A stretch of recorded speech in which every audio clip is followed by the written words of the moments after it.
Guys, this is my dad, Ramiro de la Garza. What was your position? I was a machine gunner and a ranger in the United States Army, 1st Cavalry Division in Vietnam, 1970, 1971. Okay. So what do you know about Vietnam? Like, why did it get started, or what happened? Well, the only thing is I graduated from high school and I received a letter that I had been And drafted. he's my grandpa. Oh, yes, he's your grandpa. Being drafted means that I didn't volunteer. They picked me out. And What'd you think when you got the letter?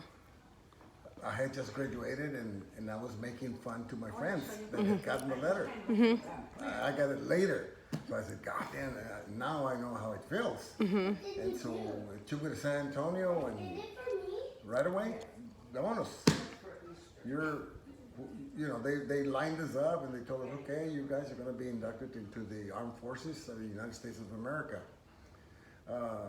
We need anybody that wants to join the Navy, take one step forward. Just a few went, a few. Okay, the Air Force, another few. U.S. Marine Corps, about 10. And U.S. Army, everybody. Why the Army? Because I guess they were the main ones involved in the Vietnam conflict war. So they wanted to see, because we were all migrants, we were all in the fields and everything, and we wanted to better our lives. We weren't going to do this for the rest of our lives, working with tomatoes and cotton and all that. So when we got drafted, I think God gave us a big favor, a push. Orale, you got to learn something, you got to do whatever, help. But first of all, you have to help your country. Your country, and me, I was very good in sports. And so right away, I was one of the leaders, and just took the bull by the horns, and we maxed everything. We did great, and then I got notice that I was going to go to Vietnam. So I got a month, 2 weeks off, and then we went to. I think we went to San Francisco, and from San Francisco they took us to Oakland Army Base, and there they shipped us to Vietnam. 18-hour flight, and when we landed there, as soon as we're getting off the plane, like somebody throws a bucket of water on you. Like it was that humid. Like we were in air conditioning in the plane and everything, and once you hit there, like wow, damn, so ugly, so what? I'm not like this. So they turned the worse in a bus. like worse heat than here? The what? Like worse heat than the valley? Oh yeah. It was humid, real wet, real like wow, ugly. And they take us in buses with the lights off. The guys knew their little route and everything, but they wouldn't turn the lights on because gooks would be looking at us or whatever and shoot rockets or whatever. What's a gook? Mortars. Like a gook is like a soldier from the other team? Yeah. Gooks, we call them Papa-san, we used to call them all kinds of names. Okay. NBA, and a lot of different names I forgot. And right away they told us to go ahead and make friends with whoever, so we could help each other out. And then they put us on a detail. When you go to Vietnam, there's no restrooms, like public restroom or flush it. No, it's like little huts, and they put a lot of barrels in the bottom where you have to do your dumping, and then somebody has to go out and burn it. Take out everything and just put a lot of kerosene and this and that and start burning and shake it so it can burn. And they had us doing that. So Resendez, he says, I don't want to do this, I don't want to do this, whatever. And so they were asking for volunteers to go to Ranger School right there. They were going to give lessons. And I was over there working, doing everything. And he said, hey, we're going to get out of here. we're gonna get out of here. We don't have to do this, burn all this crap anymore. This and that. I says, okay, what's the deal? He says, Vente, follow me. So we go, and here we go to Ranger School. I said, what the hell? What's this? Well, I volunteered us. We were in the buddy system, and we're going to Ranger School. I said, oh, God damn. So I said, this is hard, Resendez. You know, I've heard a lot of things. And he says, you can do it. I don't know about me, but you can do it. You're a tough guy. So I said, okay. So we got there, and half of the lesson, the training, Resendez, they couldn't make it. Okay. Yeah. So I stayed in. So they were trying to take him out, and I told him, no. We're in the buddy system. He helped me, and I helped him, and this and that. So he motivated me to keep going, and I did. I earned my Ranger. I made it. It was super tough. What is that? Ranger is well, an example. They make you make a foxhole. A foxhole is something, a hole in the ground that's real deep. And what they were doing, they would tell, okay, get inside the hole. We're gonna throw a lot of water in there and we're gonna give you a bamboo and let you breathe through the bamboo. And if you make it, you keep going to be a ranger. Resendez, he couldn't take it. Oh, heck no. No, and you were in the water, and they would throw dirt, like shovels, and you would hear the dirt. Just praying and just thinking about school and this and that, and all of a sudden another more dirt, like goddamn, like mud and this and that. So finally they take the straw away, and so I get up right away. And, yeah, you made it. Oh, praise the Lord. So then, okay, keep going. And a lot of them couldn't make it. The claustrophobic and all that. They I would die. Yeah. So I made it. So the next 2 days, they told us, okay, we're gonna drop you off from this highway, and you keep going till you find this road. There's a road, and when you get to that road, you stop there. That means you made it. So as soon as I get off, it was midnight. You're by yourself? Yeah. Oh yeah. There's 10 of us. They dropped 10. And when they told us there's rivers, there's swamps, there's everything, but you have to make it to the road. Whatever it does, you have to make it to the road. If you don't make it to the road, stop where you're at, and we'll come looking for you. But if you don't make it, that means you have to start all over again. So as soon as I go to the woodline, to the forest where they dropped us off, I go in, and then boom, a tree hit my eye. Oh my Lord! And it was, I thought it was blood, but it was tears. And I was praying, Lord, I haven't even started yet, and please help me, this and that. So I got on my knees and I prayed, Lord, you brought me here, you're gonna have to make me do it. So I take off, and there was a river, so I would get a log, whatever, and go in the river and just pedal it, go to the other side, and dale, keep on going. I look at the moon, whatever. You couldn't see really nothing, but you would look to see if something, any little thing. So I kept going till I finally get to the road. And I hollered, trying to get my attention to somebody. And nobody was, nada, just being by myself. And so finally, here comes the truck. There's a Captain Tyson. And Captain Tyson says, I knew you were gonna make it. I knew you were the first one. I knew. So here, I'm gonna give you this. He gave me a pin, a patch. I have it there.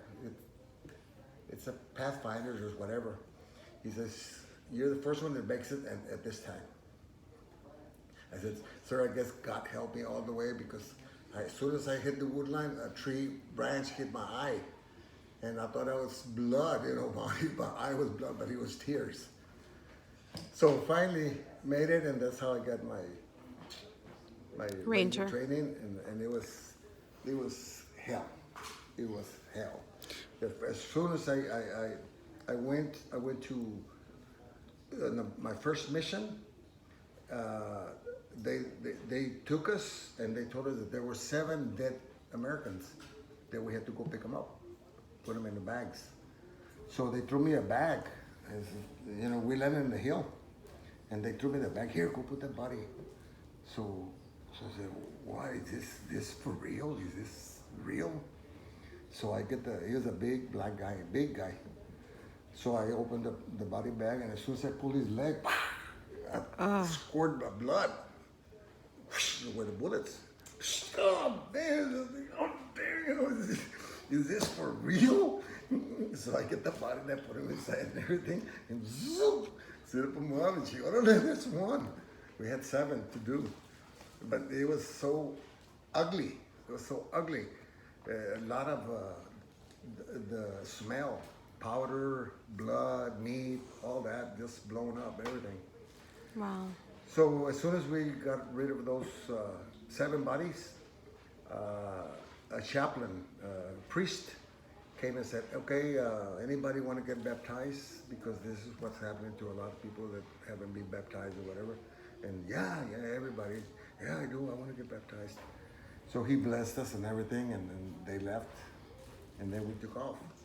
And 2 weeks later, I was walking last. There was 11 of us, and I was the last one. I always had to take care of the rear, make sure that nobody was following us with this and that. So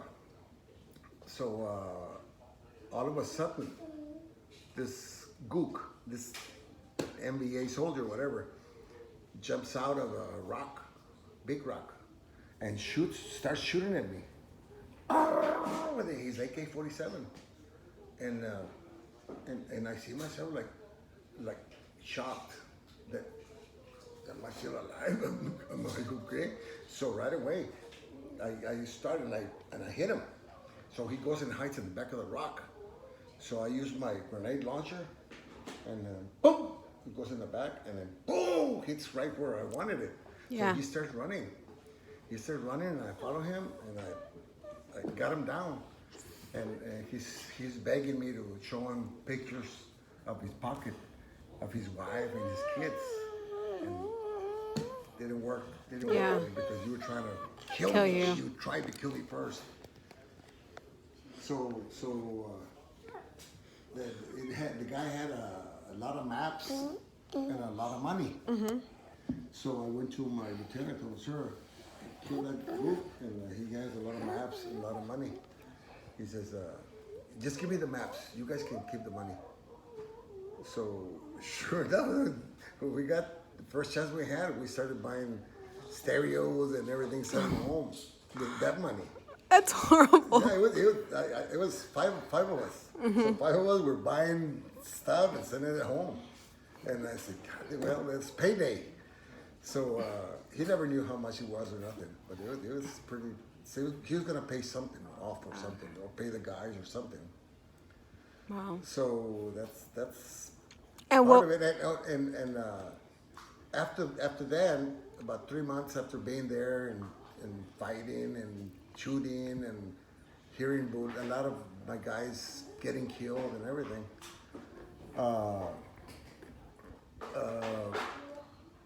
They took us to a lot of different fire bases and a lot of places that would tell us, oh, we're over here in Hue. Hue is just the jungle.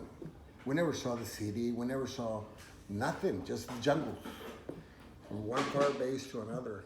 And how would you'd walk from one to another? Oh, coming back, before I forget, coming back to the guy that shot me. That was shooting at me, and I said, I mean, what happened? Why did he shoot me?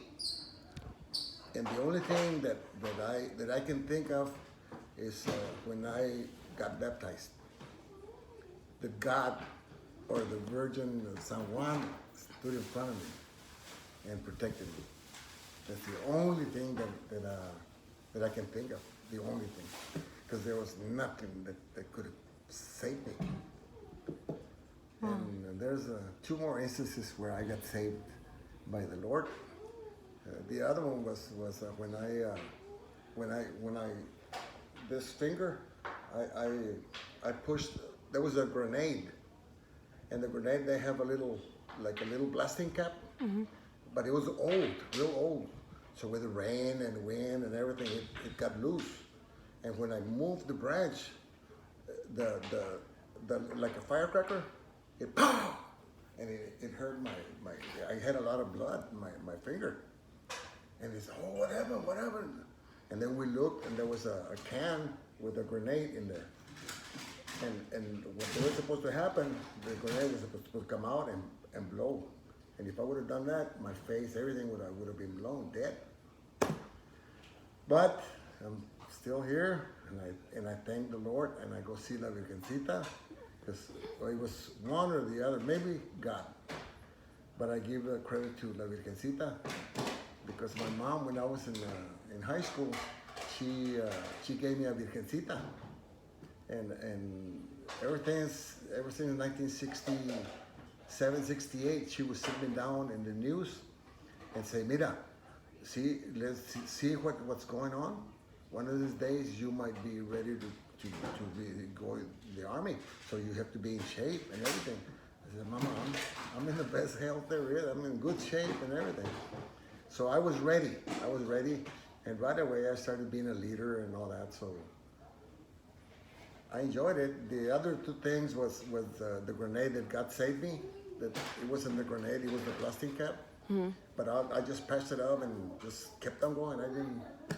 And the other one was the snake, a big ugly snake that everybody, all 11 of us passed through there, and we would move the branch and go under.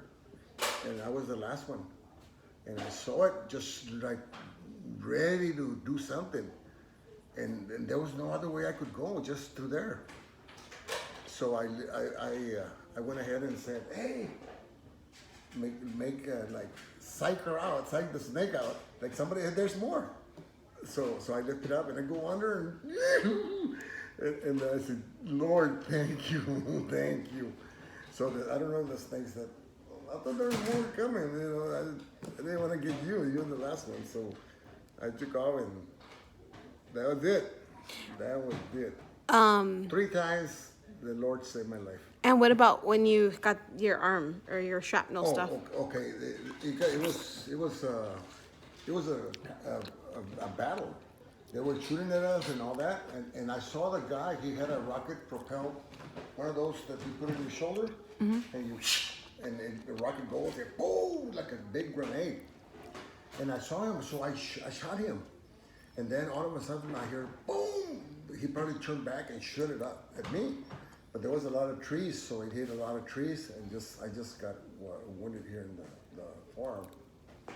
And I had some pictures from some of my buddies that one of them had a picture of me when I was banded up. And I said, let me have it, I need it, because, this way I can prove that I had my, but I sent the Department of the Army a lot of pictures that I took that I don't have, they have them. Yeah. And that's why I'm applying for a Purple Heart, because I deserve it, and I did it I didn't need it. I don't need it, but it's just something that's been lingering in my life, and it's something that happened, and I have proof, I have pictures, I have everything. I have right here where I got wounded, and that's why I'm requesting it, because I want to rest in peace and still love my army. Interesting. Okay, so real quick, you were talking to me earlier about the Tet Offensive. What was that? The Tet Offensive is Ho Chi Minh City, just like McAllen. Okay, in McAllen, they were preparing because they were going to have like a big July the 4th. And but they were bringing a lot of North Vietnamese army, dressed like women and kids and all that. So we didn't know that they were gonna attack the city and our soldiers and everything. We just thought it was gonna be like a celebration. What are you doing? But instead of a celebration, it was war where they killed a lot of Americans, a lot, because we didn't think that this was going to happen. We thought it was just a celebration, but instead it didn't turn out a legend. They pointed it at us and all the soldiers. So they killed a lot of guys, and they tried to take over The Ho Chi Sai- Minh City. So It was Saigon at the time, no? I think so. Yeah, Ho Chi Minh City is Saigon. Yeah. Okay. Cool. How did you feel that? Because at the time there was like a lot of people that were for the war, and then there was a lot of people against the war, right? Yeah. Yeah. So where were you? What did you think about that? I was going for my country. I was doing it for my raza, the Mexicanos. We suffered a lot in the past years. So I feel honored that I was doing something for me, like me. I was hunting. I was on a hunt trail. I was hunting, just doing whatever I could. And every group that I would take over, because it's either me or him. And most of the time it was them. Of course, I got injured and I caught malaria and the scorpion bite. We crossed the river. I took my boot off and I slept without my boot. And in the middle of the night, scorpion bit my toes, so I couldn't walk. My foot wouldn't fit in my boot. So they did medevac me out that time. So I went back to the rear and I stayed there for about a week. And then I was back again. So you're proud of what you did. The what? You're proud to have served. You were proud to have served. Yes, I'm very proud to have served. And when I educated myself, I went to college. I needed 13 hours. 13 hours to get my degree, but I got offered a great job, so I said, shit, they're paying me double, so why stay in school and go work for the Social Security or, I don't know, welfare. Probation office, welfare, all that. So I sold cars. I loved it, and I said, that's it. So I never went back to school, but I said, hey, maybe one of these years I might go back. So 13 hours, I don't know, now it's a whole new deal, I think. Yeah. But I got educated. I studied a lot in psychology and all that, Crazy. and I liked it. Okay, cool. So in the first year there at Penn American University, I went ahead and nobody had the veterans organization. It used to be pretty strong, but nobody wanted to take over. So I went ahead and got it together. And I was the president of the veterans organization in Penn American University. And we were very competitive to all the other Organizations. clubs. Yeah. Really? I didn't know that. Yeah, we were, everybody would go, you guys are veterans and this and that. And I said, yes, we are. Cool. And so you got drafted. Uncle Robert didn't, right? No, Uncle Robert didn't get drafted. I did. And when you go in the bus, all the parents and wives and everybody's crying and damn, I don't want to be here. Like, everybody's crying and this and that. And one with your car, that's it. No looking back. Crazy. One thing that we talked about was like the guerrilla warfare, like the way that they would, the Viet Cong, right? Yeah. The way that they would fight. Like, did you experience that? Like them hiding? Yes. Well, here I don't know if you can see it, but when we used to jump out of the helicopters, see all those are punji sticks. When we used to jump, the guys had everything ready with punji sticks and everything. When we get down, we would poke ourselves and whatever. So I had a lot of in my leg where I get a lot of punji, you know. Are you serious? Yeah, and I've had them all my life. Wow. And I never told nobody that, you know. It's just, But they would hide in the trees and just attack you guys. And they had. And what about the rice paddies? Yeah, they had mines. They had all that, and of course, I saw a lot of guys get killed. And one of them in front of me. One of them, the tree got him, and there was a lot of bamboo sticks like that poking. So the tree got him and went a vine, and whoa, just fell into boom. So I got real scared, like, oh man, you know, my buddy, you know, he just got killed, you know. So then I started saying, gee, I have to be very careful because anything, and there was a lot of different booby traps, a lot of different ones. And I remember you told me about you all had like a was it a guide or like a, because I know like back then they used to use like the Navajo code talkers and like talking. We had a scout. He was a Vietnamese scout, but he was very, very, very good. See, his name was Sally Wan.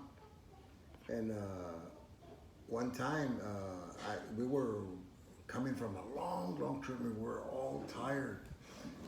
And I remember that Sally Wan, I just kicked back, laid back.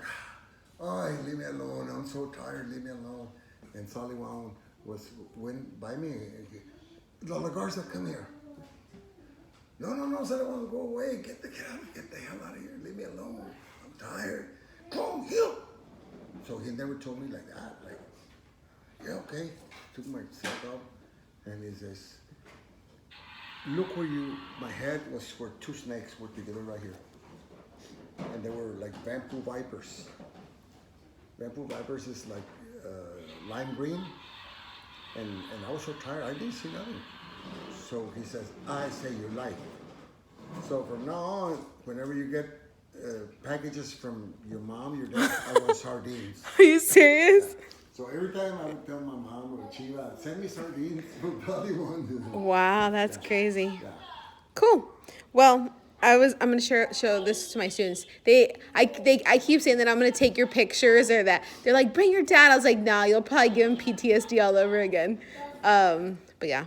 No, I've talked before to different kids and this and that. And what I like about it is that I have proof, like pictures.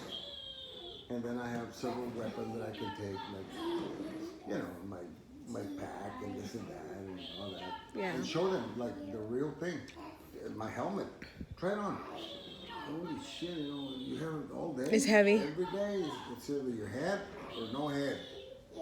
So we used to have all that. Cool. Do you know anything about the Agent Orange or is it napalm? No, it's two different things. Napalm eats your skin and goes all the way through. And Agent Orange is a leaf deadener to kill the leaves, the habitation, all that. And the reason they did that is because there was a lot of bunker complexes. A lot of soldiers were getting killed because it was so wooded. You couldn't see nothing. So they would be waiting for us ready. And they would spot us a long time.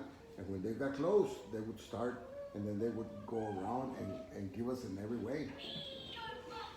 And a lot of times they had everything ready. So we're gonna run and we're gonna hide in the back of that truck, that rock, because they can't shoot us from over there, but they were waiting for you over here.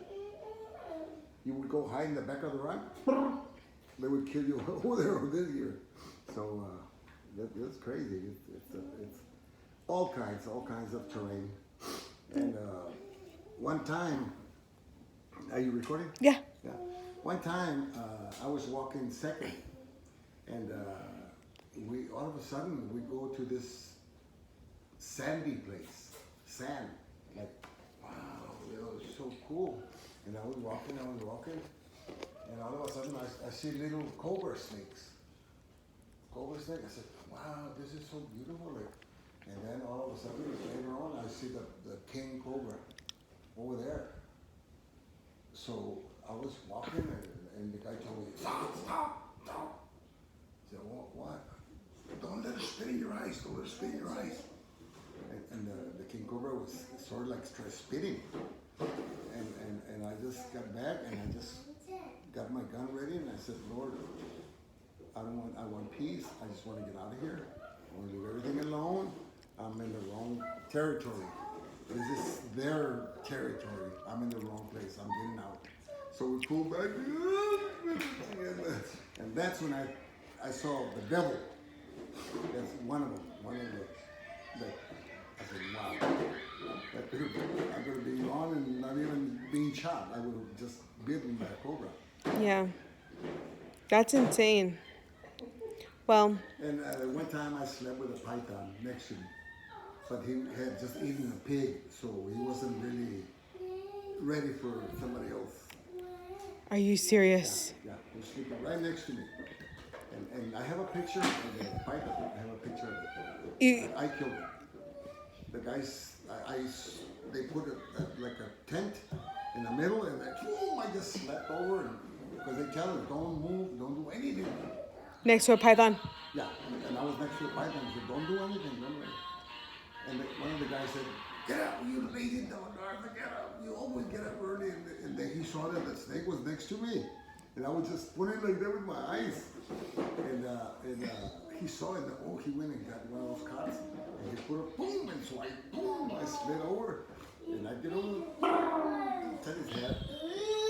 That's crazy. He's gonna beat me up. Well, you're lucky that it was full. And another one was when we were in a swamp. And I was walking second. And here we go. And all of a sudden, what the hell was that? Shh, Dustin. And then it was see the ice. Woo! It was alligators or crocodiles. Oh, really? Because we the got out of there. It was fast. And there was a lot of grenades. Boom! You could see all the guts and all the blood and everything. and the climate there, it was very hot and humid. Yeah, very hot and humid. And then to walk in the grass, was it like, because there was a lot of swamps, right? So your feet would get wet a lot? Rivers, you had to cross rivers. And, I mean, your feet would be like, when you get wet, your feet are all bundled up. Pruny. Yeah, so we had a lot of problem with our feet. Trying to keep all the stuff out of it, all the germs and everything. Interesting. Cool. Is there anything else? No, yeah, just that if anybody wants to join a gang, join the United States Army. They pay you, they educate you, and there's a lot of benefits. And I would highly recommend it because you're doing something for your country. And you're a Mexicano, so hey, more power to us. And I highly encourage everybody to think about it. Think about it, and you might regret it, but it's worth it. It's worth it. Cool. Thank you, Dad.